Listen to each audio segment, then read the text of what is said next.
In March 1998, a young woman named Amy Lynn Bradley boarded a cruise ship with her family for what should have been a relaxing Caribbean vacation. But within 24 hours of docking, she had vanished, without a trace. No distress calls. No witnesses. Just gone. And what happened next would only deepen the mystery, including alleged sightings, strange emails, and a horrifying theory that she may still be alive, but held against her will. Amy was 23 years old, athletic, confident, and close to her family. She had just graduated from college and was working at a computer consulting firm. She was independent and had a strong personality, definitely not the type to just walk away from her life. In late March 1998, Amy joined her parents and younger brother Brad on a Royal Caribbean cruise aboard the Rhapsody of the Seas. The ship would sail from Puerto Rico through the Caribbean, stopping at various island destinations. It was meant to be a celebration. But behind the vacation smiles and sunny decks, something strange was about to unfold. On the night of March 23, Amy and her brother went to the ship's nightclub, where a live band called Blue Orchid was playing. Surveillance footage from the club shows Amy dancing with one of the band members.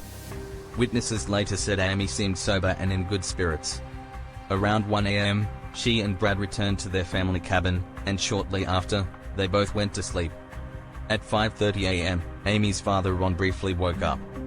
He saw Amy asleep on the balcony lounge chair outside their cabin. Everything seemed normal, so he went back to bed. But when he woke again just 30 minutes later, Amy was gone. Her shoes were still in the cabin. Her ID was there too. The ship hadn't docked yet. And the door to the balcony was closed. There was no reason for Amy to leave.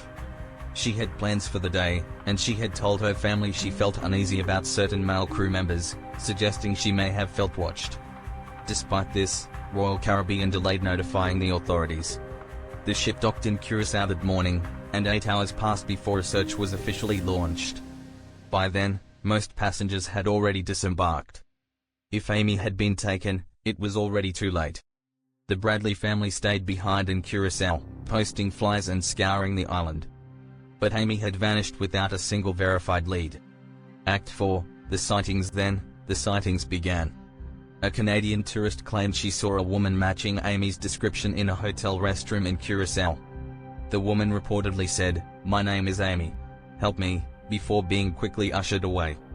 Another potential sighting came from a U.S. Navy officer who claimed he saw Amy in a Caribbean brothel a year later. He said she approached him and told him her name, asking for help. But he didn't report the sighting until he returned home, months later. In the early 2000s, Amy's family received a shocking photo from a website known for escort services. The woman, under the alias Jas, bore a striking resemblance to Amy. Her body, face, even unique tattoos matched up. The FBI investigated the image, but nothing conclusive came from it. Was Amy still alive? Had she been trafficked? The case drew national attention, with Amy's family appearing on shows like America's Most Wanted and Dr. Phil. Theories about what happened to her include an accidental fall overboard, but no body was ever recovered, and the sea was calm that morning. A voluntary disappearance, highly unlikely. Amy had no passport, no money, and she was extremely close to her family. Abduction and human trafficking, this is what her parents believe. Multiple credible sightings, especially in the Caribbean, support this theory. Over the years, the FBI investigated the cruise line staff, security logs, and passenger interviews. But no charges were ever filed, and no suspects were named. Many criticized Royal Caribbean for its delayed response and lack of cooperation. The Bradley family sued the cruise line, but the case was dismissed. In 2025, Netflix released a new docuseries titled Amy Bradley is Missing. It reignited global interest in the case, diving deeper into the cruise ship's security flaws, the behavior of crew members, and the company's handling of the initial investigation. The series featured previously unreleased interviews with passengers, employees, and investigators. It revealed possible new leads, but the case remains open and unsolved. The most haunting part? Amy's mother believes her daughter is still alive.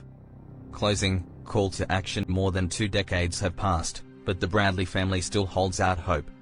They believe someone, somewhere, knows what happened, and that one day, Amy might come home.